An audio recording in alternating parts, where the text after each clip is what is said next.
Yeah. Whakataka te hau ki te uru, whakataka te hau ki te tonga, kia mā kina ki uta, kia mā taratara ki tai, ehi ake hana te atakura, i tio, he huka, i hohana, te hei mori ora. Right, the first item on the agenda for today is apologies. We have not received any. Item 2, declarations of interest. Anything they would like to declare? Simon? Yes, just declaring an interest in the Community Board Executive Committee item. Great. Note that. 15. Item 3, confirmation of previous minutes. We have a mover and a seconder for those. Jake's moved. Victoria's seconded. Put that motion, all those in favour? Aye. That's carried. And that takes us to our public forum. First up we Matters have, arising. Sorry. first up we have Dave Gardner, who's going to speak regarding cycle safety on Cranford Street. And we have a PowerPoint presentation to bring up. Welcome, Dave. You know the drill, 5 minutes. Thanks. Hello, my name is Dave Gardner and I'm here to talk about the shared path safety on Cranford Street outside the Waipapa petrol station. Next. Up at the do that one and point it down by Left one. I can do it. So right one. Okay. So I have noticed a problem on Cranford Street on the shared path when going past the petrol station there. There's no visibility of cars pulling out of the driveway. And here is a good design. This is Placemakers. You can see there's plenty of clear vision and sight lines for cars pulling out of the driveway, even trucks that are pulling out of the driveway. The speed bump is narrow and high, which causes them to slow down even more. And yeah, there's no sign blocking the vision to the right. This is a dangerous design. There's no sight lines you have on the top right of your of the thing. The fence is blocking any vision of oncoming people, even if they're coming slow. You can see the speed hump is low and flat, and the petrol station sign is blocking the view of oncoming cars from the driveway, which is causing people to pull out onto the shared path and stop there. Because they can't see people coming from the left, they won't even bother looking left, even though they are crossing a path or a lane, maybe you can call it. Here are some examples of the cars pulling out. How do we play the videos of this?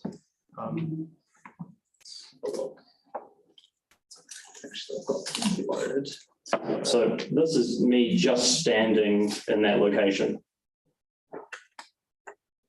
You can see this guy here is not even looking left, he's just looking right. And he stops right in that location there. There are more.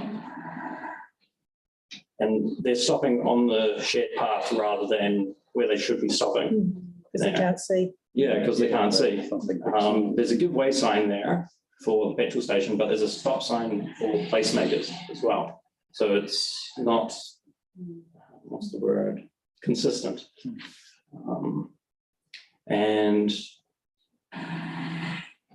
yeah, so they just pull out and stop. They did not do this before, well, they did not do this as much before the car parks were removed. Because the car parks were removed, the cars were going further onto the road and not stopping so much on the shared path. But because that's the first part where now they can see cars, that's where they're stopping. So yeah, they'll be going forward more in the past.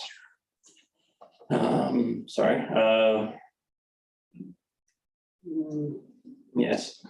So this is what was done before last year. The car parks were removed from the road. 2 meters of the fence was removed, which is pointless because that part of the fence was not blocking any sight lines, and they left the bushes there anyway. So you remove the fence, but the bushes are still there. Yes, and then this is what was done to the shared path. They put in signs to slow down the cyclists, but that is not helping outside the petrol station, because if cars are not looking, I ride past there Tuesday, Wednesday, Thursday with my son on the front of my bicycle, and I don't want a car to sideswipe me and my 3-year-old son. And I do hope he will be able to ride his bicycle to preschool in the future with me.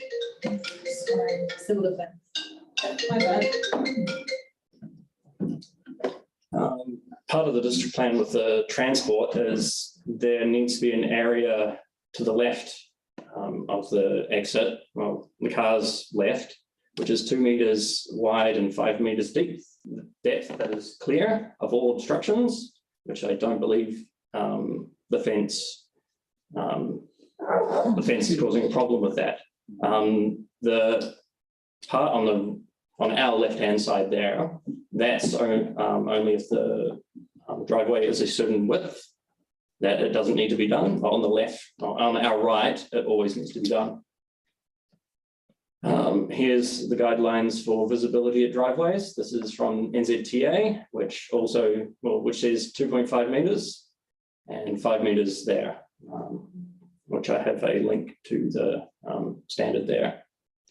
And then there's guidelines for service stations that there should be, where is it?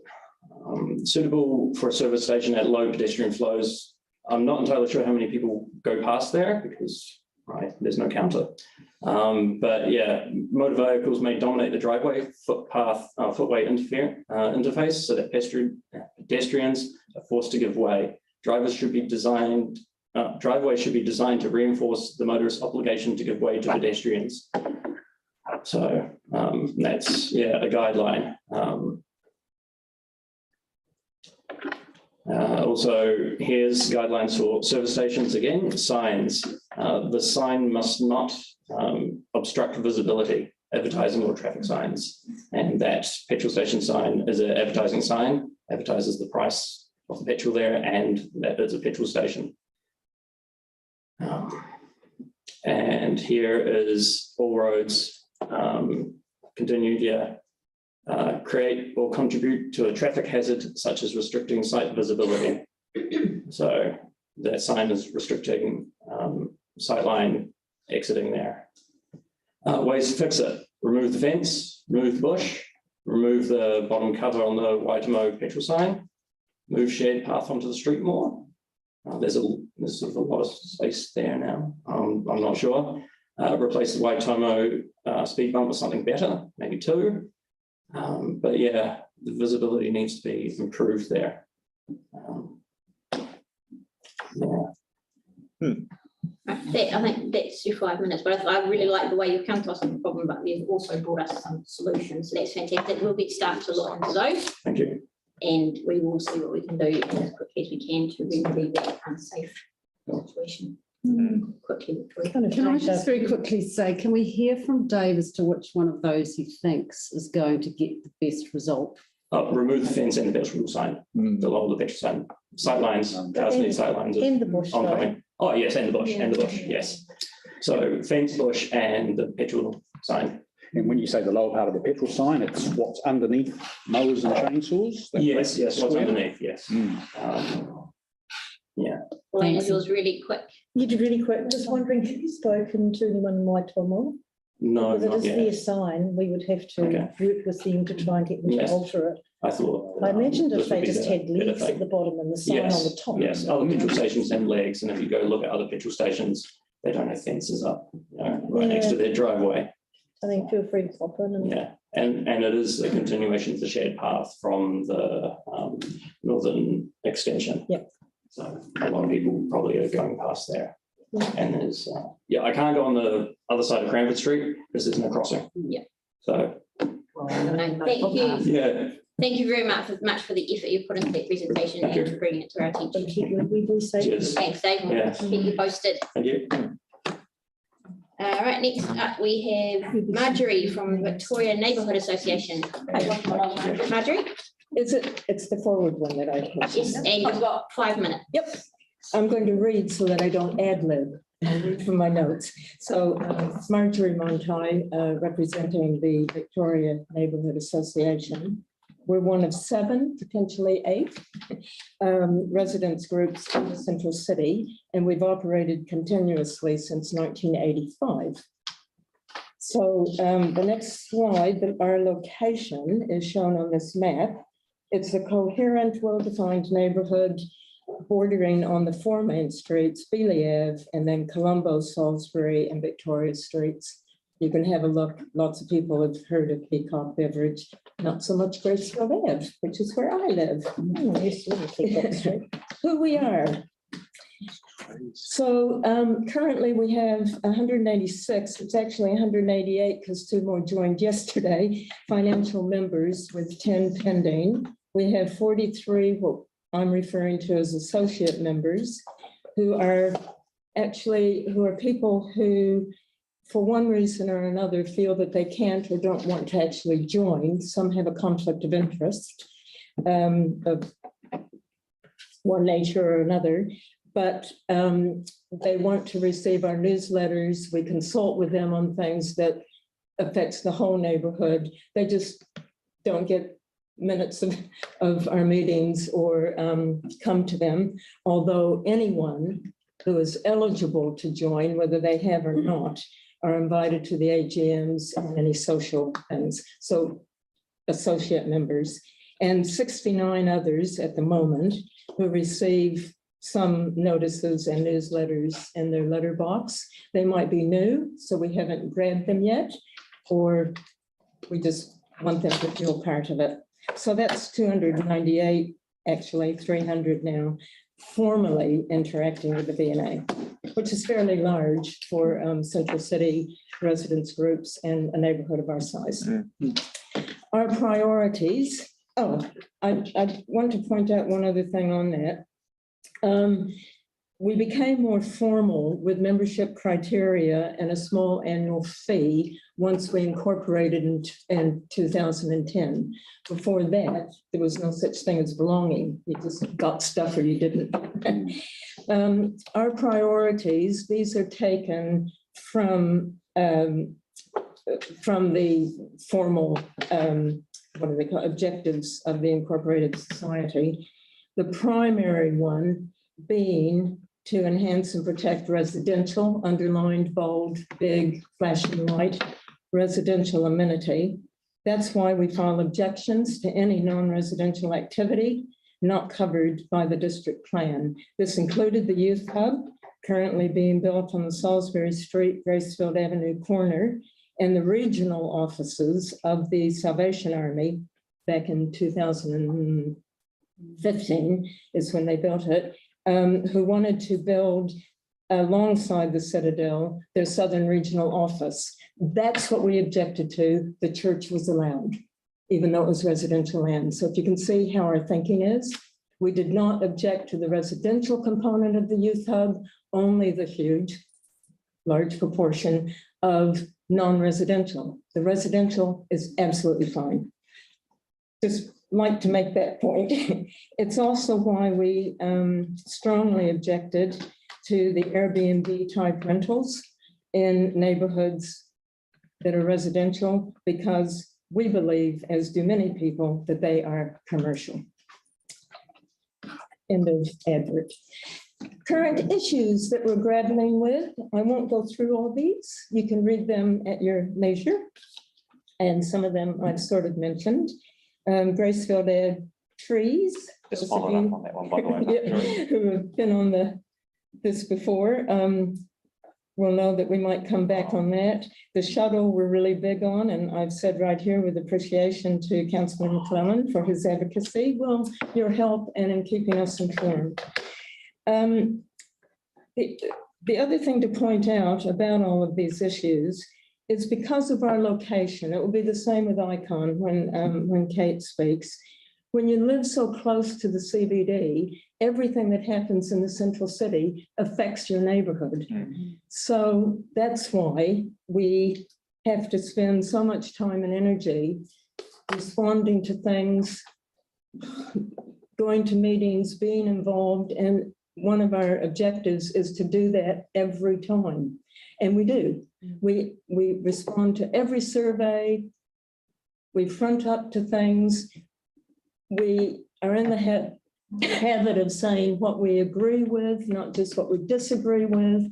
And we're in the habit of thanking and appreciating people that get it and know why we sometimes are accused of either being selfish or NIMBYs. And what I always say is, if you don't protect your own backyard, who will? The last one, and then I'm finished. The last slide, 3, hit your button. The last slide is just a list of names so that you don't think it's only me, of the current V&A committee, which is elected every year, and there's between 3 or 5 and 15, I think is what the rules say, but you know, whatever.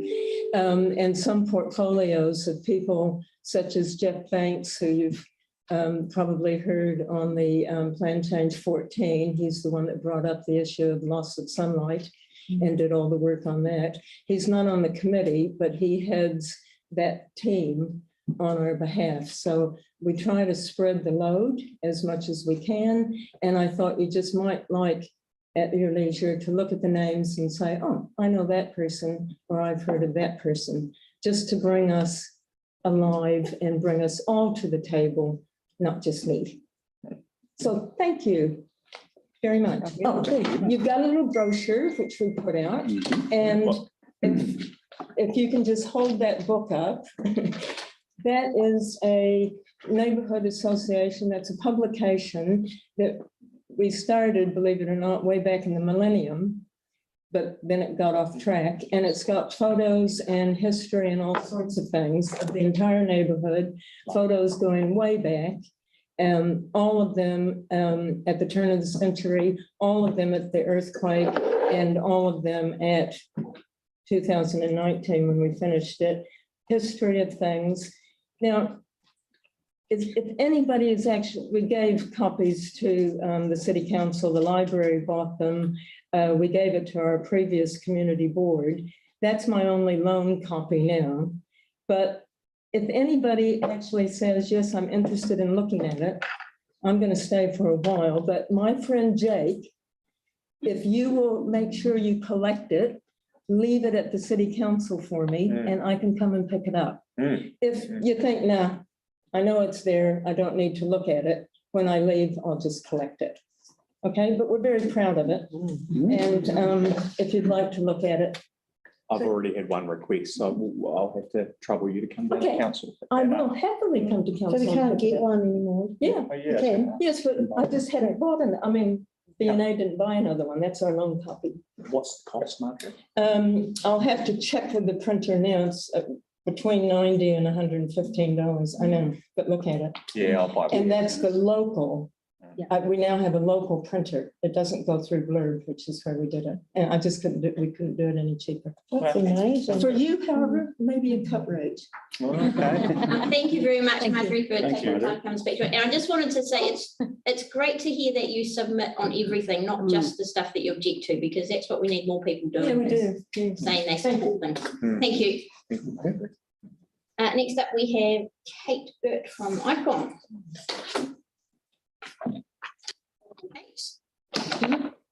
Tēnā koutou, tēnā koutou, tēnā koutou katoa. Good afternoon, I'm Kate Burt and current chair of ICON. Marjorie has been, she's a legend. I'm very new to this job. While I have lived in Christchurch forever, but only as inner city resident for 3 years. First time I knew about ICON was when we moved in 5 days before lockdown in 2020, and somebody knocked on our door and said, we'd like to become a member of ICON. Here I am. But ICON has been around for a long time. It's the Inner City West Association. It's next door to the V&A, and we do collaborate really closely. And a lot of what Marjorie said, we also try and do too. We're in a process of building. We've been in existence since 1980s, and we've been active in the community for most of that time. We're one of the earlier neighbourhood associations. It became an incorporated society in 1996. We're bounded by the Avon on east and west, run from Beeley Avenue to Oxford Terrace in the south. We're an area rich in cultural and social history, which by its proximity to the CBD is under threat by 1,000 cuts. An icon in 2023 has very similar purposes and challenges to the 1980s. I've probably taken a stance post-earthquake in Christchurch. There's been a long-term plan to have 20,000 residents in the inner city. And the City Council wants vibrant, sustainable inner city centre with bars, restaurants, retail and offices and people. Thus, we've got in our area a large number of new developments occurring in our area, including residential aged care, multi-block apartments with no requirement for garaging, hotels being built with incumbent noise and associated traffic, and we've got an increasing number of events which occur in Hagley Park, particularly over the summer period, all part of a vibrant and commercially viable city.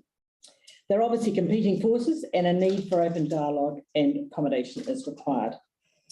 ICON's role in the health and welfare of the city is one of what I call collaborative placemaking. It's not a name I brought up. It's a recognised urban design strategy developed by the British firm John Thompson and Partners and is implemented with considerable success internationally. This strategy puts people at the heart of planning. The Christchurch City Council 8011 plan for encouraging residents into the inner city touches only briefly on the role of residents association. And in my view, they're an integral and important component to healthy, vibrant communities. It's one of the oldest residential areas. It's evolved in time, but it still remains an area of educational, environmental, cultural, residential, and commercial significance. And as I've talked about, there's definitely friction between the commercial, particularly in hospitality and accommodation, and residents. But we are the voice. I see ICON as the voice of residents, allowing a voice in the decision-making process. I'd like to think it also provides the council with a point of contact, communication and opinion, and it has been doing that. At this point, I'd like to acknowledge the wonderful support we've had from Jake as our council member and also and the community board members too, because last year, this time last year, we had a significant occupation in Cranmer Square, which was right in the heart of ICON. And I believe as a result of that, we've had really improved communication between council and residents, which has been great. So thank you, thank you, thank you. And as with VNA, our goals are fostering community, be a planning watchdog, and we want to maintain the quality of the neighbourhood and community. And we do that with a number of activities. We're in a growth stage. We have probably 70 members, but we also do letterbox drops around our entire residential. And I'm a bit concerned about this junk mail thing, but I don't call it junk, I call it information. However, we'll get around it. Because thank you for your generous support, because you have given us a very generous grant to allow us to establish a website which will allow us to communicate, because previous to that we haven't had. We've had an email newsletter which has gone to those people whose emails we have, but many we don't. When it was started, emails were in their early stages. So we are growing, but we believe a website will allow us to communicate with our residents and all those interested and members. And we've put submissions very similar to those of the VNA. We've done the long-term environment Canterbury long-term plans. We've done a draft heritage plan. We've put a submission in on the redevelopment of the Canterbury Museum, urban intensification, and proposed NPS on urban development and short-term visitor accommodation. I'm new to this job, so some of the concerns which a number of ICON members choose to contact me about are Park Terrace, the undeveloped land and the accompanying graffiti, which looks a little bit like, probably I didn't go to Kosovo or Ukraine, but it's pretty unattractive. It's very unattractive. It's got graffiti. Mr. Ryman has not kept it down. It looks ugly. It's in a premier part of Christchurch and it looks awful. There's 2 earthquake damaged and unrepaired buildings, the Peterborough Centre, which should be amazing, and Victoria Mansions, both potential to be superb and wonderful additions to our neighbourhood. Mr. Series, I think his name is, the American gentleman, has failed us. Well, he is failing us. I had a few complaints from 1 or 2 people who've obviously got hearing, really good hearing, of sirens from the ambulance, which rushed down from the Montreal Street depot, straight down Montreal Street, round Cranmer Square and away. They're pretty noisy at all hours of the day, and I've told him you can't help that. It could be you, but anyway, I hear that. I can't do everything. Okay, sorry to interrupt, but I just we will need to start winding up. Yeah, no, I'm finishing. Bar noise, which as we've also alluded to, but I'd like to say we've had enormous collaboration on the Cranmer Square occupation eventually, which was the outcome was, while difficult, has been concluded and the outcome is good communication. And secondly, events in Hagley Park and the local streets, they are team events and the council have been fabulous. The traffic management, the rubbish, the management of resident people, customers coming and going has been fabulous. So we're here, we're in business, and I'm around. When's the website going out? Well, I've just been telling Marjorie and Pauline that we want to keep it local, so we've got a company called Digital Journeys who are based at Ada, who do local websites, some bigger than us, but we're little. And we've got one of our residents, Mandy Nelson from G&A Design, who are, you know, long-standing writers, and she's writing it for us. So we're underway, but we haven't started. But we'll keep you posted. And I've just been, we think we might try and calibrate and see if we can have 1 website for 2 neighbourhoods, which would be logical, wouldn't it? There's lots of shared, and I mean, we often invite them to our events and lots of shared activities. So thank you for the opportunity. Thank you very much. It's working for both groups. Thanks for coming. Very nice. Item 5, we have deputations, and we have 2 today. First up, we have online, I believe, Mr. Dalrymple Alford, who's going to speak regarding item 9, the Aberdeen Street proposed no stopping restrictions. So, welcome. Can you hear us? Of course. Yeah, is it good to go? Yes, yep. And so you get, for a deputation, you get 10 minutes, and that includes time for questions. Right, that's great. Hopefully we won't need that much. So thanks very much, first and foremost, for giving us the opportunity to talk to you. And I also want to sort of say that I'm sure the residents do really appreciate the work that Christchurch City Council is doing with regard to parking on that street. But obviously, I think everybody seems to have some comments that think that things could perhaps be slightly better than the current plans available. So I think you guys, have you got a copy of what I submitted previously or earlier? Good. Oh, there we are. Thank you. Good. So maybe I'll go to the second slide if I could. Great. Okay. So I think, you know, there are basically two interlocking issues here. One is to do with safety. Everybody, I think, without a doubt, would agree that safety is paramount. So the issue is, how do you reach a balanced consideration of safety and other considerations? The other considerations, top of the list for everybody, is obviously to do with car parking, you know. And there are 3 options that have been put forward.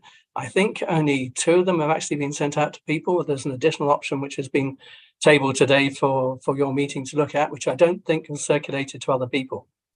And there seems to be a bit of confusion about from my perspective, as to which options is proposed. It seems at the one place in the meeting notes that option 1 is being presented as a preferred option, and then somewhere else it says option 2 is recommended. So I want to talk to both of those if I may. I also want to point out that the principle really should be to actually maximize the number of car parks available if possible. So where it can be done, I see no, and I'm sure other people do also, see no reason to maximize the number of remaining car parks that could be provided along that street for the new development that's taken place. And of course, you know, the reality is that everybody's not going to switch in the very near future to electric cars. Much as we'd all love to, they're too expensive. So people will, if they don't find a nearby car park, will circulate. You know, we know this in every city around the world. They'll just keep going around until they find a suitable car park that's not too far away. And that just adds to the local pollution. So having a maximum number of car parks available to people is ideal. If I could go to the next slide, please. Can we switch down? Is that right? Okay. So, and also I want to point out that 1 or 2 of the comments that have been made at least to my eyes, seem to be slightly misleading. And I want, if I'm correct, I'd like to sort of point those out. First, recently there was mention about that there was no consideration really needed with respect to parking with the development that took place. Yet, to my knowledge, that new regulation came in just before the buildings themselves were actually finalized, I think only a month beforehand. So, you know, the agreements, the considerations all took place long before this final set of 44 buildings were completed. Secondly, there's a mention about, you know, there were 6 out of 68 replies who all objected to the current plans being proposed. But in reality, there are only 38 relevant houses in this regard. And that's because 22 of them were built previously and they actually have separate parking. You know, for them, the parking on that street really is quite irrelevant. And 6 of the 44 park on Madras Street because that's where their houses are. So really it's sort of, you know, the actual number of people who've been able to respond in the time available and the nature of their responses is much higher than is given. There's mention of several traffic concerns. Now, there's no question to an outsider, you can see some concerns, but there's no actual direct evidence given in this regard. And indeed, comment was made in the documentation that there was no accidents in the last 5 years. And there seemed to many people, I think, an unfair commentary available to Briscoes. Briscoes have survived previously and they've done fine. And even through the whole development, when they couldn't use the whole of the street where the development was taking place up to that point, again, one assumes that things were fine because there's no comment or mention about that whatsoever. So really, I think the focus needs to be on the residents. Also, there's a part of Aberdeen Street that is actually wider that could be used. And constantly there's mention of this street is 6.5 meters wide. Well, no, the bulk of it is. But there's even a part on the street which is wider, which equally could be used. If I could go to the next slide, please, which is my last one. Are we able to switch down? Great. So what I'm after here is something that balances the interests of the residents and indeed the city, I think, relative to, you know, other concerns and safety issues. And I think looking at the available options, I think it's option B, which I think is, or rather attachment B, which is option 2, is the one that comes closest because that allows the maximum number of car parks. However, in the context of that one, it's very easy to see how one could easily add additional car parks given the nature of the change. So, you know, if you make one side of the street, one side parking for the narrower part of the street, then you make that narrow street much wider. And if you look at the actual sort of restrictions on the corners everywhere around abouts, all of those are much closer to a corner than the proposal given in option 2. Now that part, so on the Madras end, on the northern side, seems to be just borrowed from the previous option, which reduces severely the number of car parking available. So to my mind, looking at it, there's at least 6 extra car parks that could quite easily go in there and still leave a very wide street. Also, as I mentioned, there's a bit of a large pavement area next to Briscoe's wall, which could easily be removed in order to allow, again, just a few more car parks, which wouldn't affect anybody whatsoever because Briscoe's don't use it. Nobody uses that at the moment because it's actually a wide pavement that no one would use. So there's an additional sort of few car parks that could be added there. And next to vintage cars, again, there's probably enough space to create another one. So taking those into account and following and adjusting what's in option attachment B, which I think is your option 2, you end up with about 46 spaces available from what's currently 58. And I think that still allows all the considerations and the concerns that everyone, including myself, would have. Whereas the ones that have been tabled previously would remain only 27 or even 38 out of that 58.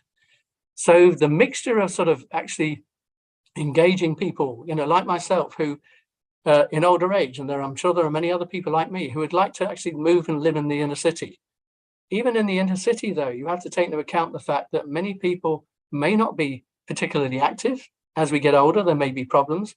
Other than that, many other people may be less bodied, and there are also people who've expressed fears at having to park at some distance. So collectively, you know, I'd like to suggest that certainly attachment B, option 2, is a far favoured one, but that could very easily add some extra spaces. And I think that solves the problem for everybody. It certainly would for me.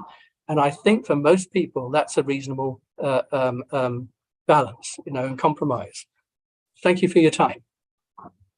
Right, thank you. Are there any questions? Pauline? Yeah, thank you very much for that. It's very interesting. With the emergency vehicles, do you notice that, do you feel they can get down the street as it is? I mean, for instance, do the rubbish trucks go down there at the moment?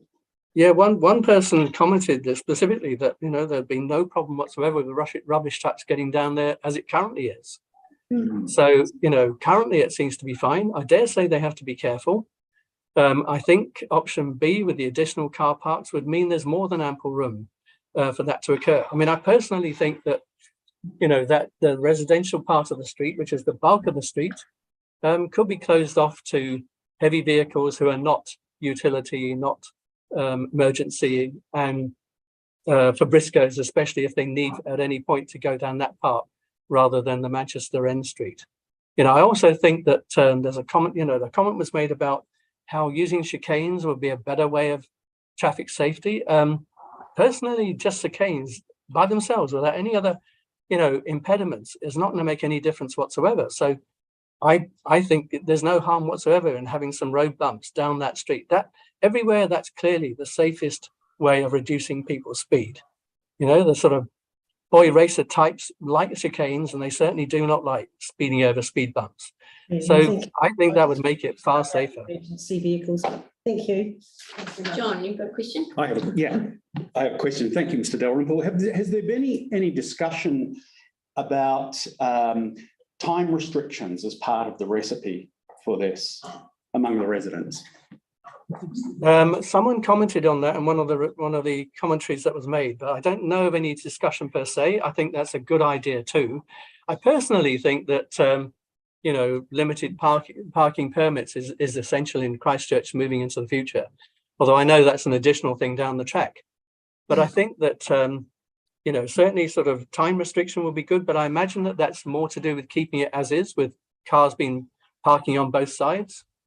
And my personal view is, with the adaptation I suggest here, we would lose, what was it? About 8 car parks altogether. I think that's a reasonable compromise, and with safety as part of that. Although I personally think speed bumps down that road, at least down the residential part, are essential. But that's my view on that aspect. Thanks. That brings us to the end of the time. So thank you very much for that. And we will be coming to the staff report shortly for that item. So if you want to stick around in here, we'll maybe able to ask questions of staff related to what you have brought up and hopefully get some answers. Yeah, that would be great. Thank you. And we have Nigel, Mr. Weston, also going to speak on that same item. Yes. Welcome along. Thank you. A couple of disclaimers. I actually work at the council and live in Aberdeen Street. I lived for 2 years in Ely Street as well, just across Madras Street. So I've had a few years now in there, and I'm really enjoying it. So I work at the council in technical service design, detailed design for roading projects. So I've been doing that for 5 years. So I've got a lot of amateur experience on this. So a little bit of overview as well as get into a bit of details, because that's what I do.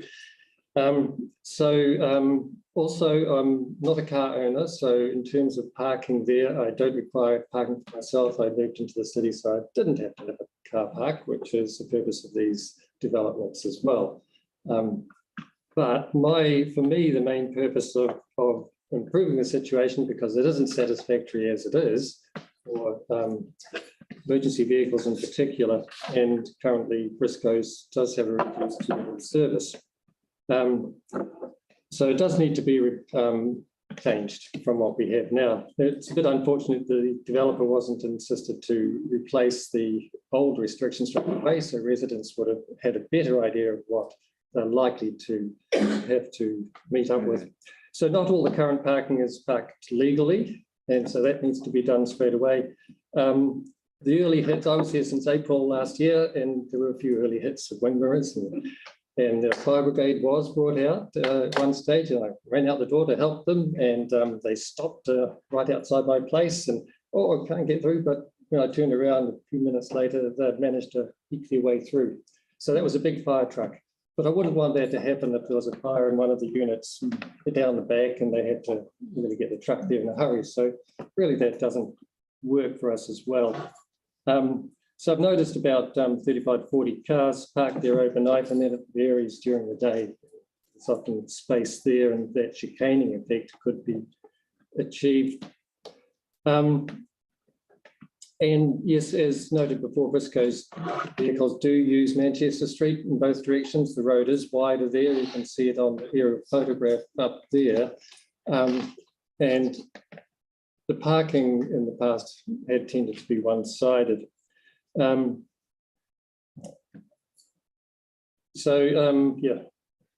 the width of the road is about 6.5, 6.7 I measured, but it's a minor thing. But ultimately, we end up with one of these two-way roads with one lane. And we've got quite a few of those in the inner city, and they work because of the side friction, because everybody has to slow down. It's a 50k street now, but everybody slows down because, yeah, you really have to. And for me, that's really important. For me, I don't want cars speeding down there. I don't want people who are walking backwards and forwards. And there is a bit of, the accommodation things. So I do see people coming and going on weekends and things. So you have got a lot more people walking around that end of the street. So for me, getting the emergency vehicle access improved, Briscoe's as well, but also that pedestrian safety as those pedestrian usage increases. So as I say, that's my main concern. The opening it up, as unfortunately the two proposal does, would encourage more people to run down there and start speeding. So again, those are my concerns. And then across the road, speed limits. And then there's also a need of people to drop off things in the residences. So some time parking on the residence side, I feel would be a good idea, so that even if it's P15, you could drop off and unload vehicles and move them on. And that would mean that most of the time that space would be empty. And if there was a restriction, it would be only in one location, one short location. Obviously, you don't want to have it right next to some of the driveways. So to suggestions I would have is to tighten up the chicanes so that there's quite large gaps between parking on one side and then parking on the other, which means, as my neighbour said, it encourages the boy racers to just go around fast, and I've noticed that on other jobs as well. And so if it's a lot tighter, then you have to slow right down and almost do a zigzag to get through them. This is what we're looking for. I also hear that the speed restrictions are coming in, and around the city it's likely to be 30 or 40 down there. But without the side friction from parked cars, without tight chicanes, without speed bumps, as my neighbour said, we're going to get people zooming down there and not really considering the regular use of pedestrians of the road. We've got couple of lovely old villas down there from the beginning of the century, I suppose, and they have all their plants growing out onto the footpath. So I'm regularly walking on the road there to get past those two houses. And again, I wouldn't want people coming up, zooming around, especially with the electric cars. I did notice the yellow no stopping was being asked for across driveways as well. And the Carter's driveway, which in 2015 was being used, it hasn't been used since 2018. So I'd hope that the yellow no stopping wouldn't be marked across that driveway until Carter's decide, yes, we'll use it, in which case they're using it, you can't park there. But I'm not sure whether the resolutions go through including these driveways and then it doesn't get marked, or whether, because it's also in front of the vintage car place where the road widens up there. It's actually a driveway there, so you don't need no stopping there. So this is picking with me because I read through the details. So that was, hopefully that's clear enough. Yeah. Any questions? Yeah, we've got time for a couple of questions. Jack. Did you have a preference between 1 and 2? I like the gains better, but only if it's tightened up. And I agree with my neighbour. I think that we could squeeze in a few more parks into the proposal. A lot of parking where the road just widens up's been taken out. That's a good spot to keep parking there. That's a bit concrete, but the entrance to Carter's off Madras Street has this nice space of only 8 meters, which is not quite enough for 2 cars. Great if you've got a trailer, but they've got 6 meters from their driveway entrance of no stopping, which isn't usual for a driveway entrance. So a couple of meters creeped out of there. We've got a 3.8 meter parking lane down Madras Street, so shouldn't be any problem. That would be one more car park, which is handy to the residents.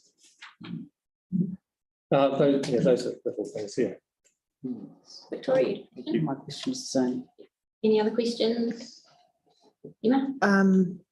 Yeah, with the, you talked about the trucks being able to come in off Manchester Street as well. So has there been talk about that being their only entrance? Why are they requiring the 2? Whilst the development was happening, there were no access through there at all, and they operated quite successfully. I've talked to some of the truck drivers as they've been waiting to get in at 8 o'clock in the morning, and they said, yeah, it's difficult, but they make it work. And after the initial couple of accidents in April, May, I don't think there's been any more. Truck drivers have realised they need to go down to Salisbury Street, which is the proper route to go if you want to get into Carter's and not take shortcuts through. Thank you. Thank you very much for taking the time to come and speak to us. And as I said before, you can stick around and hear that item shortly. Thank you very much. Thanks. That takes us on to item 6. There are no presentation of petition. Item 7, correspondence. So we have one item there to receive. We have a move and seconder, Pauline. I'll second it. Put that motion. All those in favour? Aye. Right, that is carried. Item 8 is briefings. So I'd like to welcome Francisca up to the table. Who's going to introduce herself to us. Welcome. Kia ora koutou, I'm Franzi. I'm part of the Christchurch City Council Civil Defence team. First of all, apologies for getting that call. It came through my, I guess, through the flight mode because it was about deployment. So apologies about that. I'm just here because I guess I'm new, you're new. It'd be really good to kind of put faces to names and get acquainted. So I look after this ward for community resilience. So there's 3 of us for the City Council, community resilience coordinators. There's myself, Sarah and Anaru. And we're in a team of 8 when it's complete, and we're looked after by Brendan Winder, who's been in the emergency management space for a really long time. I guess I'll quickly chat about my role, and then you can ask me any questions, anything that might be on your mind about civil defence in the city. So community resilience coordinators, we engage with communities that are localized. So for example, this ward, but then also transient. So migrant communities, refugee communities, the homeless community, those kind of things. We are trying really, really hard ever since our team was fully established in August to reach out to new spaces, and I especially identify the most vulnerable in our community. So what that means is who are the people and communities that come to mind that would be the most vulnerable to the effects of a major event, such as the ones we've seen in Auckland, earthquakes, tsunamis, those kind of situations. So yeah, we're currently really at the beginning stages. So we're making connections. We're kind of getting out there because there was a bit of a gap of about a year between when this work was last kind of done and us getting back on our feet and engaging. So we're really, really keen to be part of community events where we can talk about preparedness, public education, but also outreach. So some of you might have seen the Shaky House, some of you might know Stan, the mascot. There's ways of involving families and just, yeah, having conversations, getting people to think about preparedness, what it means to them, what, you know, their own home can do. Knowing your neighbors is a huge, I guess, newish approach to disaster preparedness. And It's quite old. well, I guess it's a new marketing campaign. Maybe they've picked up the old one, but they're bringing it back. Yeah. So yeah, that's a wee bit about what I do. Anything on your minds? Any questions? Yeah. Presumably you work with different community groups as they put together, you know, their own plans. Yes, that's right. That was the question essentially. Yeah. So we don't, City Council does not write plans for groups. We can't for various reasons. But what we do is when a group has come up with a plan, so a preparedness plan or a readiness plan, we might sit down with them and kind of take it apart, put it back together, exercise it, you know, ask questions, support with, you know, minor resourcing. Possibly, but yeah. And for members' benefit, I can confirm that Stan was at the AMP show and did a good job keeping on top of the mechanical bull. Yeah, you saw that. Nice. I did see that. Nice. That was very impressive. Stan's a good time. Not to be inside of them. No, imagine. No. Anita, you had a question? Thank you. Do you guys collaborate with schools as well? Yes. So we would like to collaborate even more with schools. Where it comes in with school, so we've collaborated with neighborhood support in order to get an in, because neighborhood support has some schools that they have specific days with where different emergency services show up. It's really difficult to get an in when the curriculum is already established in terms of, you know, showing up and getting their time. But yeah, we are really keen. Yeah. If you have like a flyer page, which you can get through Mark to all of us, we can just, you know, spread it out to our connections. Yeah, so some information about what we do. And a contact, basically the contact person who to contact. For sure. Yeah, cool. Yeah. Thank you. Cool. Great. I think it would also be helpful if maybe we get you along to one of our networking community groups. Absolutely. Yeah. I'd love to. Yeah, very please. I'll be there. Yeah. Thank you. Cool. Nice to meet you guys. Thank you very much. Thank you. Right, staff reports. First up is the Aberdeen Street. You've got Mike. Welcome. And we'll take the report as read, but I'm guessing you would maybe want to speak to some of those, what we heard in the deputations. Got anything you'd like to add?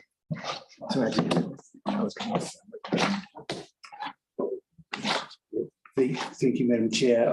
As I said, Mike Thompson. Thank you, Madam Chair. I'm Mike Thompson. I'm a traffic engineer with the Traffic Operations Group. Kia ora. Kieran Skelton, the engagement advisor for this project, but I got it handed over from Sam Sharland, who previously led our teams. Thank you. If I just can say,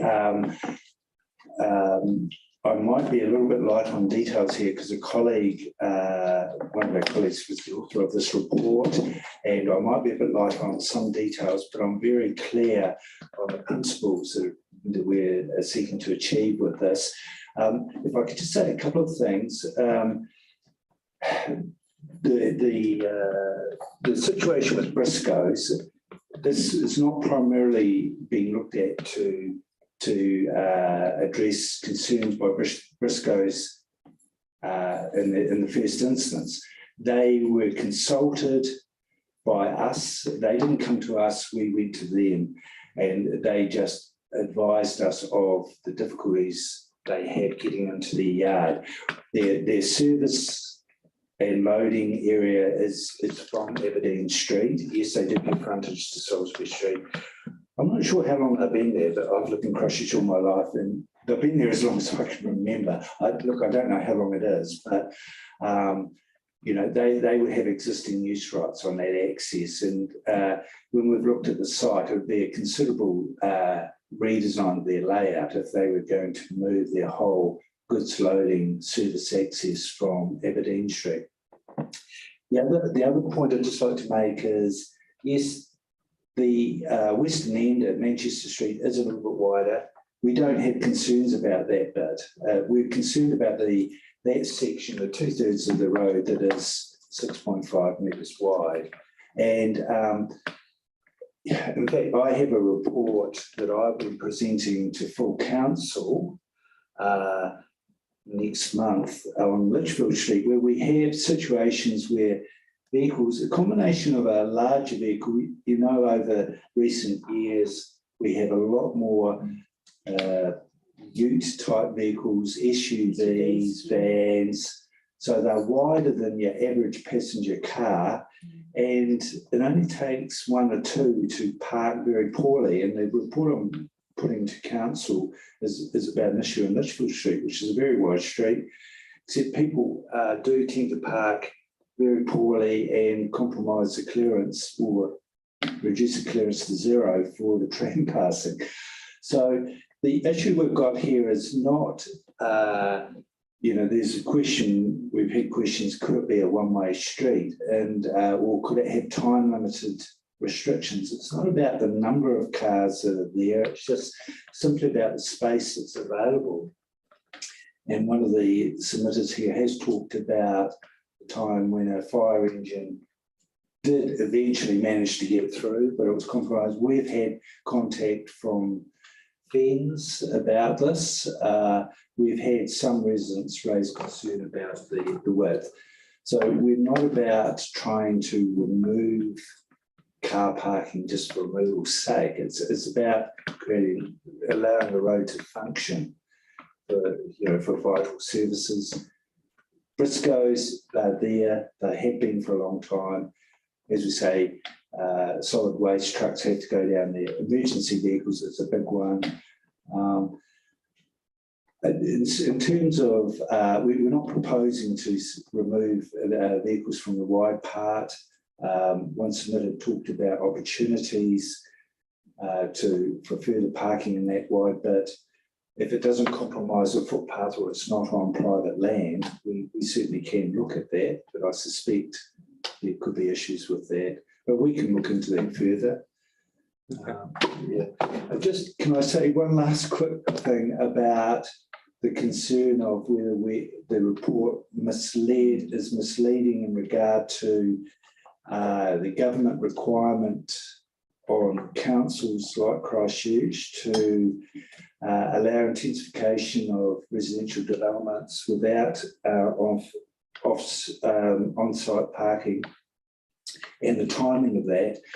My understanding is that prior to that government directive, inner city areas such as this with mixed use were allowed to develop without car parking requirements, apart from mobility parking for people with disabilities.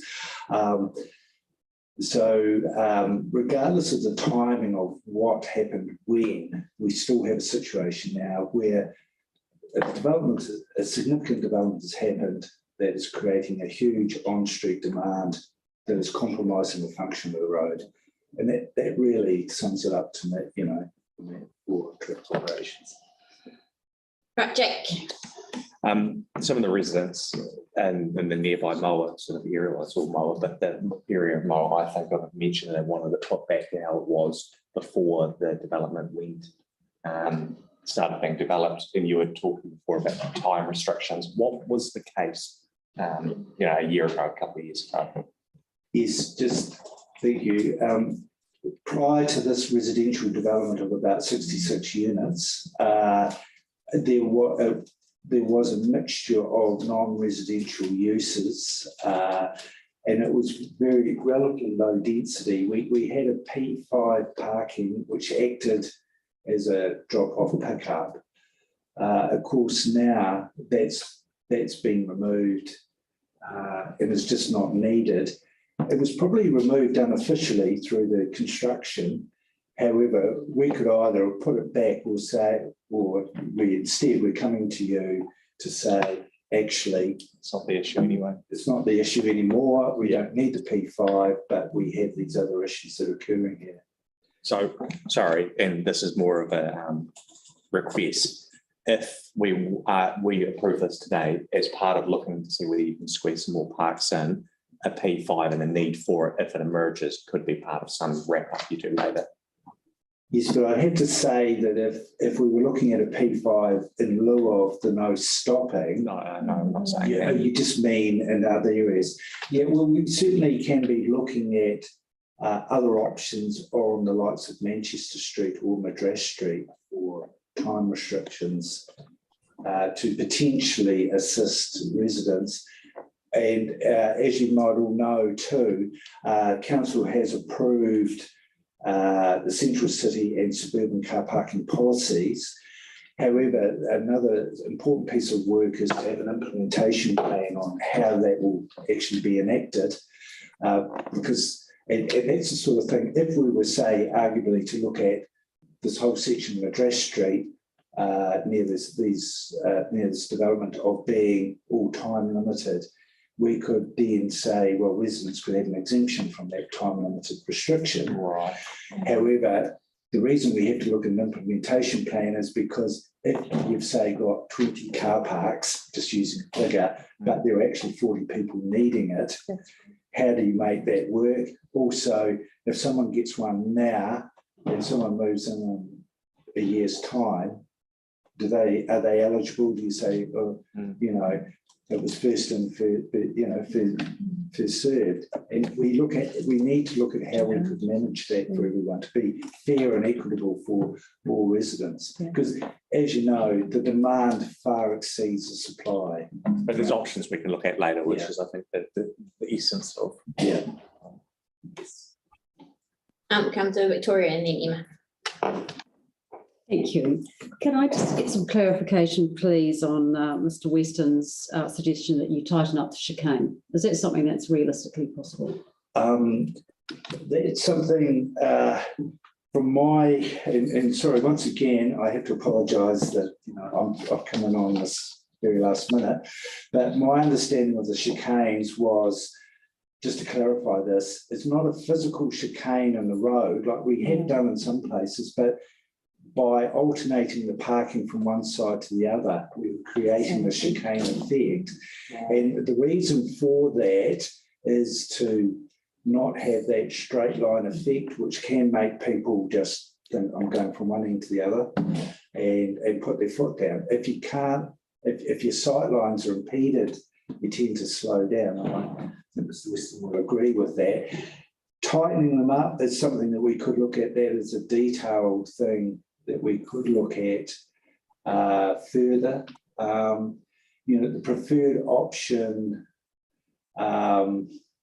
we've tried to balance maximising the car parking with getting that chicane effect as well. The reality is that adding some extra car parks, you'll be tightening up the chicane. Yes, and that might be possible, but we'd have to balance that, of course, of the larger vehicles can actually still get through. But you're willing to have a look at that? Yes. And my second question was really around the numbers of submitters. I was interested in Mr. Dalrymple's comments around 6 out of 66 as opposed to 6 out of 38. And I wonder whether your engagement staff here could talk to us about that. I'm curious to know where that 66 have come from. It's still only 15%, but it's better than 10%. So I'd just quite like to hear a little bit more about that. Where have you gone to for these submitters? Essentially, the way engagement was carried out was in June of 2022. There was a first round of consultation, so that was, that was when we basically sent out, my predecessor sent out letters to the residents on the street, and that kind of informed the first wave of the first plan, I guess, that you see there, and then confirmation went out December last year, which is when I took over, and so letters were re-delivered to the, I guess, possible residential units that, and that's the 66 from this, this consultation period, because that was carried out from the beginning of December until the 16th of December. And the reason why it was also tied to time frame for engagement is because of that, there being that previous engagement as well. And it was that second engagement was more of a check-in to say this is where we're up to, and inform it. It's what we usually call it Inform Plus, where we ask them, it's like, yeah, how are we doing? Kind of like a ground check with the residents. And so I guess we essentially tried, made every effort to try and get in contact, like the way that I guess you could reasonably get in contact, which was to, make sure that all the residential properties on that street had letters delivered to them. And essentially, as it says in the report, we heard back from the December engagement from 6 people. In terms of, I guess, the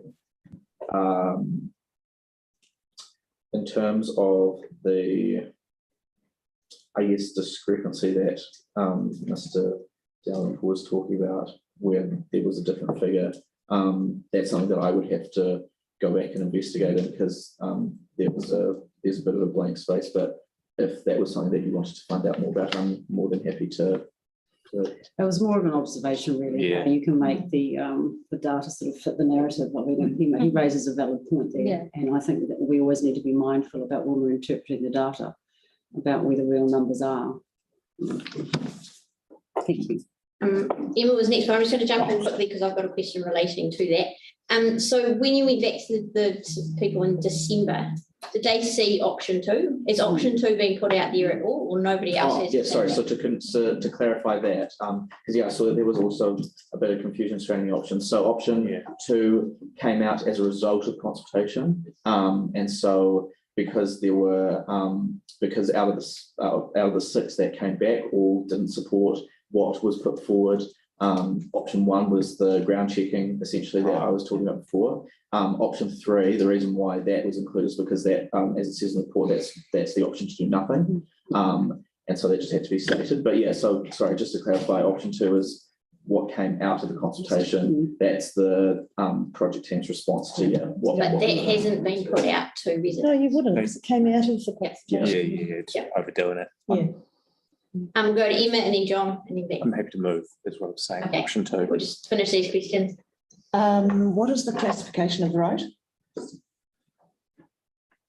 It's what we call a local residential road. It's a head by classification. An arterial. Wouldn't surprise me in Christchurch. And what the parking from staff of neighbouring businesses, what's the effect of that on that parking? I'm not sure if there's been an actual, as well as a quantitative analysis of who parks there, but there's been a qualitative analysis on who those people actually are. But I think it would stand to reason that quite a number of people are probably employees, but Mr. Weston might know as a local resident would have far more experience of who's there based on who parks at night, probably residents. During the day, it's difficult because if residents are parking overnight and say arguably leave at 8 o'clock, Carter's employees might start before then, so they might not have the opportunity to park. But yeah, I'm just thinking of looking at things outside the square. So in our central city, where we've got intensification happening for our residents, on our local streets, do we have the possibility of just making parking for locals and making the businesses take care of their own staff parking? I can answer that. From a planning perspective, my understanding is that we cannot force a business that has what we call in planning terms existing use rights. Once again, I know Carter's been there a long time, just like Briscoe's been there. You can't suddenly change the rules on them. You That's what we're can doing do for the that. residents, so. No, Yeah, we we're don't, changing we a lot don't. of things for the residents because of the intensification, and somehow we have to find some, different ways of doing it. But we can't change the rules for an existing resident. The rules will change for new developments. So if Carter's was a brand new non-residential development, rules may be applied to that. And new rules were applied to the new residential development on Aberdeen Street. But for those existing properties, just by where it says Briscoe's delivery yard, if they didn't happen to have any on off-street parking, council couldn't come along and demand that they provide off-street parking. They would have, once again, what we call existing use rights. I hope I'm explaining that correctly. It's you're right. 66 unit development was a new development subject to the new rules. I'm happy to second. Okay, we're just going, John and Simon have got questions. Jake's moved. Option 2. Yeah, we'll just finish these questions. John? Yeah, sure. Hi, guys. I read the report and I read the submissions from residents, and there were good points in both. And the nub of this seems to come down to the emergency vehicle access. And it's quite hard to judge this because we don't have a submission on the table from the emergency services, or indeed the originators of the concerns. So that makes this a little bit, before pulling the rug out from under these car parks, it makes it a bit difficult to make a judgment on that, I feel. Yeah, just to answer that, all I can say is that it's not an opinion-based thing. It's an actual fact when you look at the dimensions of the road, with vehicles parked on both sides, large vehicles just simply do not have room to get down. So, well, yes, we have heard from Fire and Emergency Services that they have problems. No, we haven't got a formal submission from them, but the reality is you just have to go out there with the tape measure and you can see that they can't realistically fit down the road. They didn't feel the need to submit as well. Right, Simon. Yeah, just on the P5s, I can see that until very recently there was P5 restriction on the entire south side, and on 4 different dates that the Google Street View car drove down there, it's clear the whole way. Just wanted to double check what happened to that P5 restriction.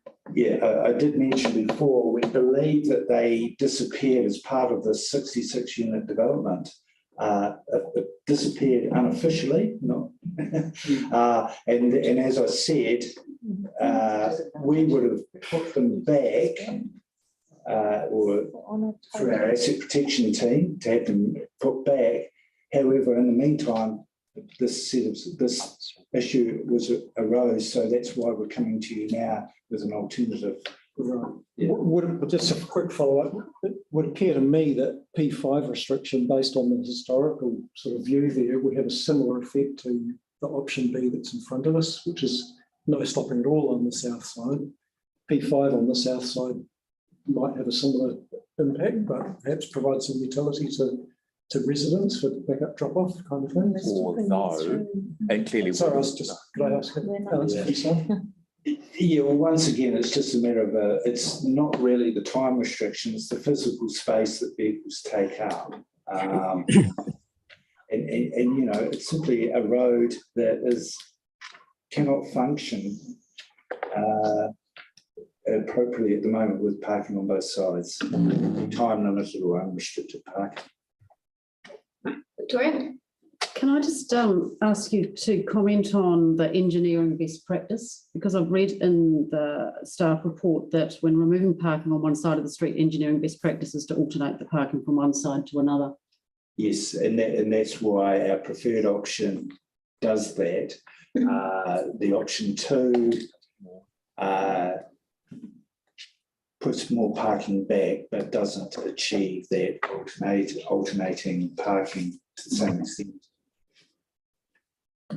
And that's why we've given you a preferred option, best practice.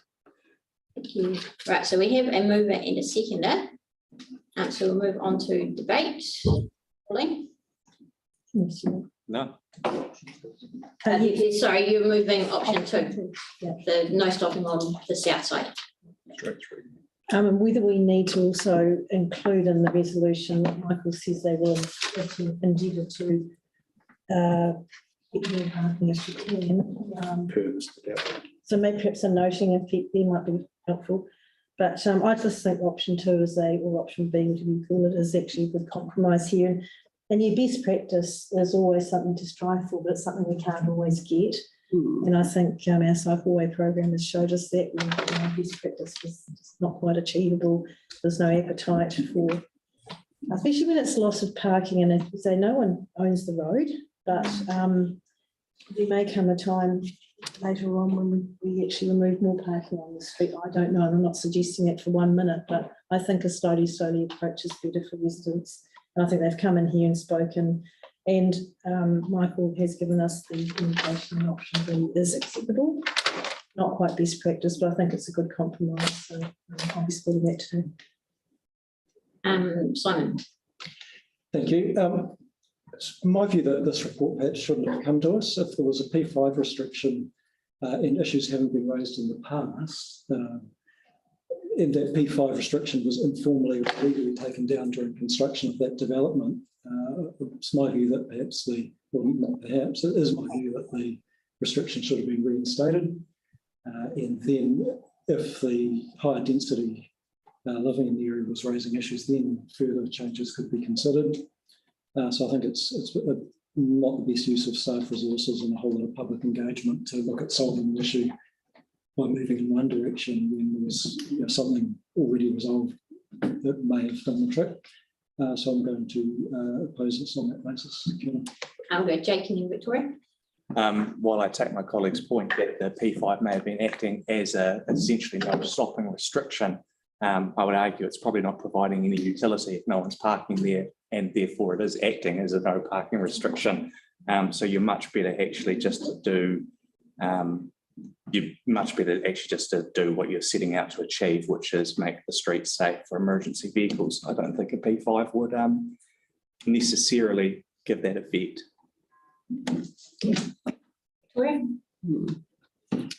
Yeah, thanks for that. I think at the end of the day, we're limited by the narrowness of the street. We can't change that. And that's just the reality of it. But the primary driver has to be safety. And we've got to remember that, as I understand it, that this came about due to the request from the residents about access and about safety. So it's inevitable that we're going to have to lose some car parking. So we really can't have our cake and eat it too. But it's about finding the one which is less impactful on residents. And as our city's moving more towards the residential medium density, and we're trying to attract tenants into the city, we've just got to be mindful of the reality that it's a really fine balancing act. I applaud the staffers for taking into consideration the issues that have been raised by those that did submit and by coming up with option 2. So thank you for doing that. And I think that goes some way towards alleviating some of the concerns. Ideally, yes, I'd like to see if you can look at adding 1 or 2 back in would be ideal, but at this stage I'd be heading towards option 2 because I think it's less impactful on the residents, whilst at the same time achieving some of the goals, and noting that residents' permit parking is something that may come back on the council's agenda at some stage, as is the reduction of speed in the neighbourhoods is also something that will change over time as well. So I think when you combine all of these together, we're still achieving some of the outcomes and trying to improve safety in that neighbourhood. Yeah. Happy to, I'm heading towards pulling number 2. I'll go next. I'm kind of torn on this one actually, because I can see going with option 2 could cause issues with cars speeding and using it for rat running. And I wonder whether that is worth the 7 parks that's going to retain. But I think we have to look at it from the residents' perspective. And after listening to my colleagues today, I'm also veering towards option 2. Sunita? Thank you, Emma. Thank you so much for the work. Communication and engagement part, it would be good if we just get even a 2-liner from you with the numbers, because it's important, as Victoria mentioned, that the communication process has been followed through. I am thinking of those points when we have talked about that how emergency vehicles or big truck or rubbish truck has to maneuver the way and they managed to do it. My mind goes to a point when they couldn't. An ambulance could not go through because, and a patient is suffering. So safety is paramount, and I'm more leaning towards option 2. Thank you. Yep, John. And then Emma. I'd have to say with the big proviso, though, that we're not making one thing safer and then making another thing unsafe, because putting the straight through lane, right? I did a site visit today and the Cox Street comparison in Maryvale. And I must say that the tightness of the street, though it is a pain, it is a natural traffic slowing mechanism by accident. Whereas the Maryvale Street that has the side-to-side loose chicanery, I found myself naturally swooping through there at the speed limit roughly. So I think that we must be cognizant of that and embed in the plan, whatever, the modified plan B, I might call it that, does have adequate traffic calming measures, as well as squeezing some parks out of it per the residents' ideas. We want it all. Yeah. Thanks, John. Emma. I think the taking away of the timed parking just introduces a lot more area for the non-residents parking, and I have to say I'll be voting against either of them because I'd like to see that reinstated first and see what difference it makes. Thanks, Emma. Right, so we've got the mover and the seconder. So Is it noting provision? oh yes, about the looking at extra parking. Number 4 there. Is that all right? Could I make a comment if possible? No, unfortunately, you can't at this point. Sorry. Okay. Maybe consistent with it in the context of implementation. Is that right? Maybe just, it may be consistent in the context of implementation.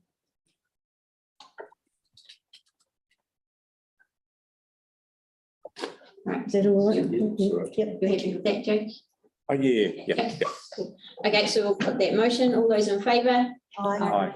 And against? No. That's Simon and Emma. You want that noted? Yes, please. So that is carried. Can I make a question? No, unfortunately, you can't. Your opportunity was during your deputation. Sorry. Okay. Right. Item 10, Horner Street, proposed parking restrictions. I've got Wayne. Welcome, Wayne. Good to see you again. Evening. And we'll take this report as read. Anything you wanted to add? No, just straightforward. Any questions for Wayne? I actually did have one. Just at 3.1, it says the proposed restriction, days and time. By installing this restriction, it will eliminate the option of all-day parking on both sides of the street. I couldn't see any time restricted parking on the north side. No, that's correct. So limited. So it's only on the south. At the moment, it's both sides of the street unrestricted. Oh, okay, yeah. Yeah, so just, yeah. Okay, I'm happy to move this. So Victoria seconded it. Any debate? Put that motion. All those in favour? Aye. That's carried. Thanks. Very nice to see you. Save your petrol next. So everyone, thank you for your time.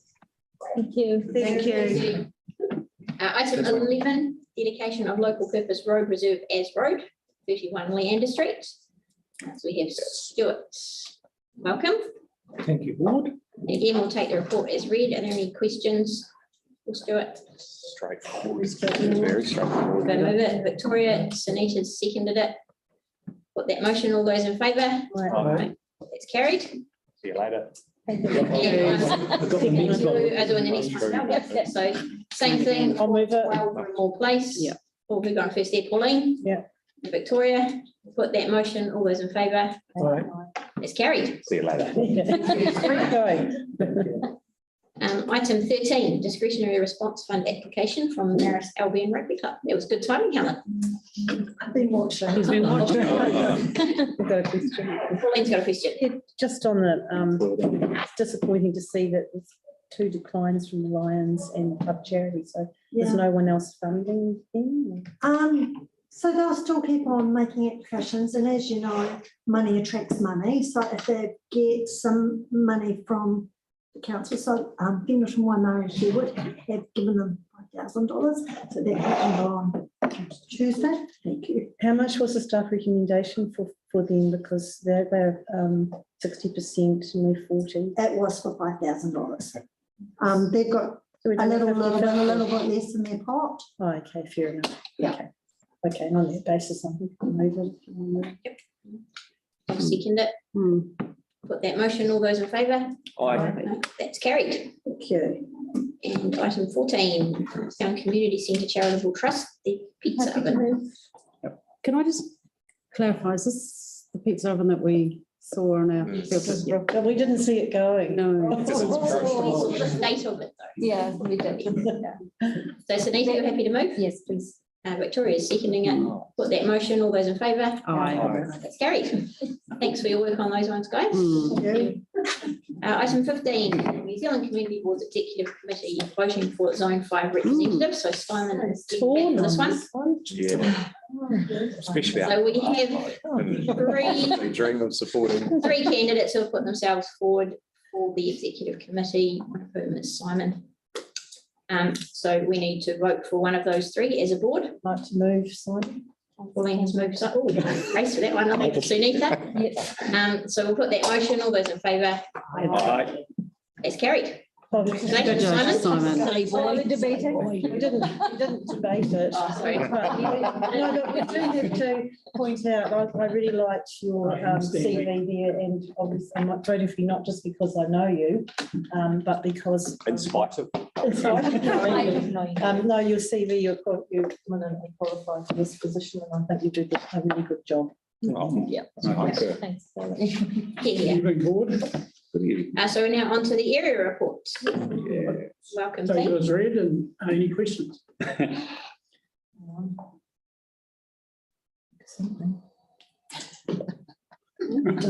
We've obviously done such a thorough job that it is all clear and yeah. We've been busy. Yes. Right, so we need a mover and a seconder. For that, I'll move it. Jake seconded it. I'll put that motion. All those in favour? That is carried. Thank you. And finally, item 17, elected members information exchange. Pauline. And I know we touched on this the other day, Emma, but can we please get another update on the Flying Fox that's at Wilkins Park? It's been months and months and months since we've been going. And I can't imagine if we can't find a part, we could probably get one made by somebody. So, you know, it's letting the whole park down. And also, are we planning to do a submission on a waste management? Yes, that we're doing a submission on that one and the urban tree. Yes, I've got the urban forest. Because I think with the, I'm just picking up on the media stuff today. It's the confusion on what constitutes junk mail, which is probably the big one that needs to be clarified. And we either drop that altogether or get some, you know, really clear definitions. They are submissions working For instance, my electric flyer would not ever be junk. There's actually a special bit of ledge that protects the election stuff. So Right. Don't worry about it. You're allowed to.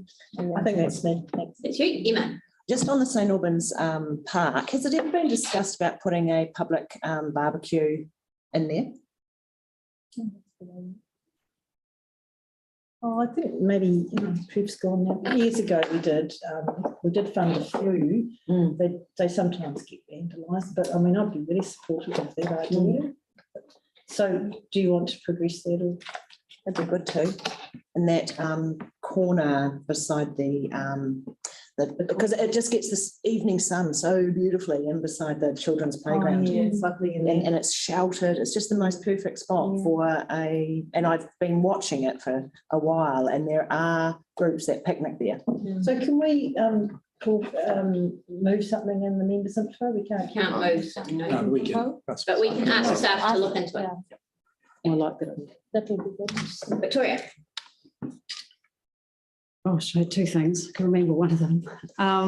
Wanted to pass on my thanks, please, to the staff and the team that put together our recce day when we did our orientation. It was really very useful as a new council member.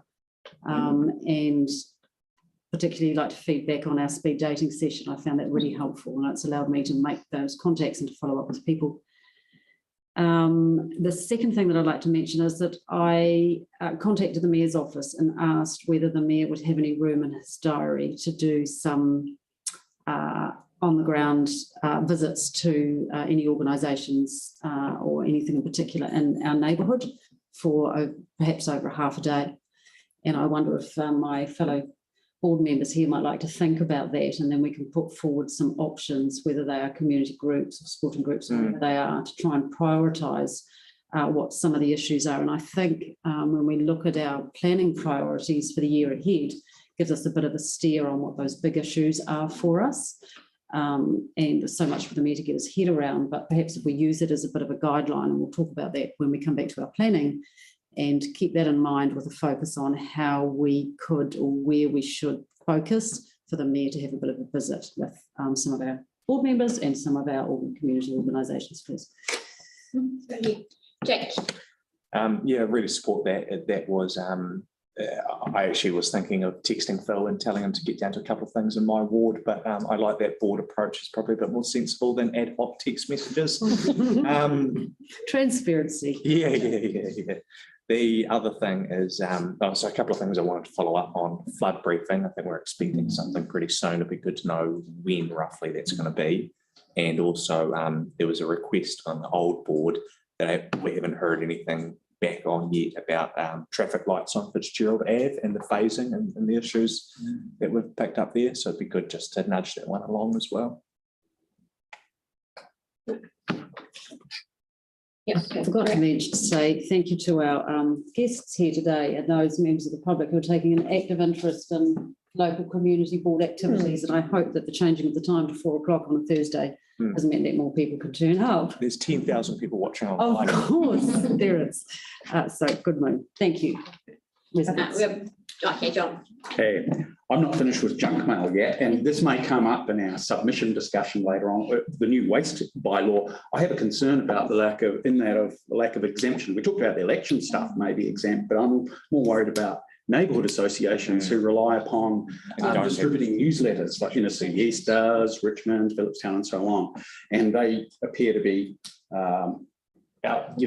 a lot of people, the only way they can be reached is by a good old-fashioned piece of paper in the letterbox. I've delivered them for about 20 years, and I think there's only been one household that has ever said, don't deliver to me. Right. And that's only because they sold the house. So I think that's something that I'd like to have included. Yeah, we will be discussing that. So we will. Thank you very much. Yeah, sorry, again, just the rolling program for the parks. I was wondering, I can't read it on here, so I was wondering if you could just send it as perhaps put it in the hub as a folder somewhere. And that little pumpkin, is it Momorangi Crescent? Yeah, that's on there. Oh, right. Well, see, I can't find it, so that's good. It is there. Just following it up. Cheers.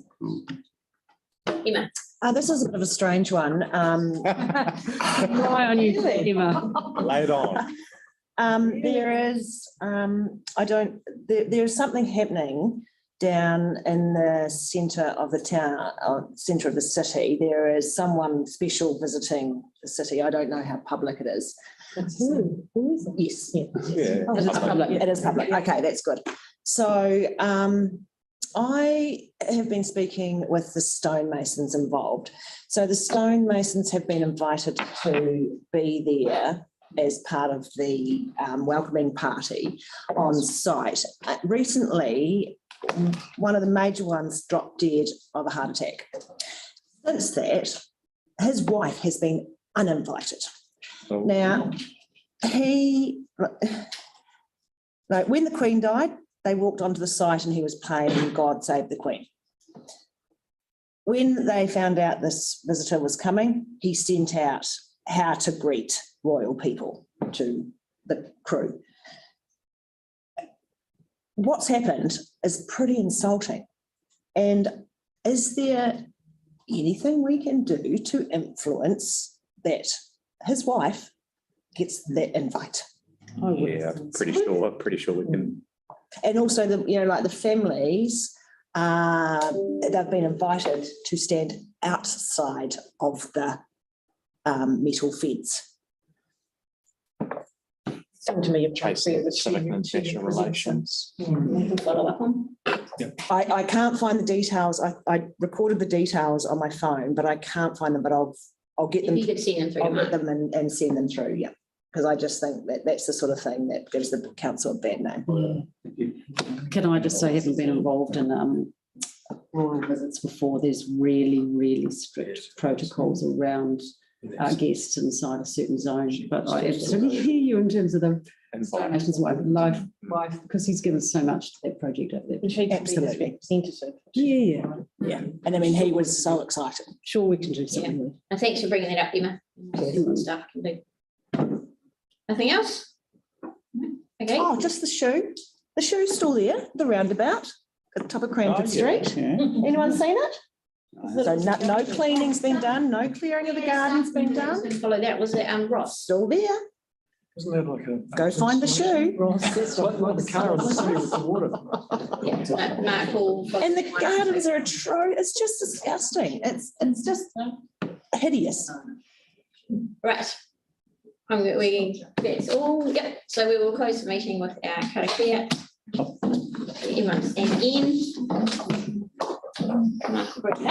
Oh, sorry, before we close the meeting, I apologise for being late. My car broke down and I fixed it myself. Well done. Good girl. Right. Una here, una here, una here, Kuru Tapanui, Kia Wātea, Kia Mama, Kia Nātou, Te Tinana, Te Wairua, Te Tiara Takatana, Koiora, Irongo, Whakaia, Aki, Te Hana, Tina, Tina, I'll close the meeting. Thank you.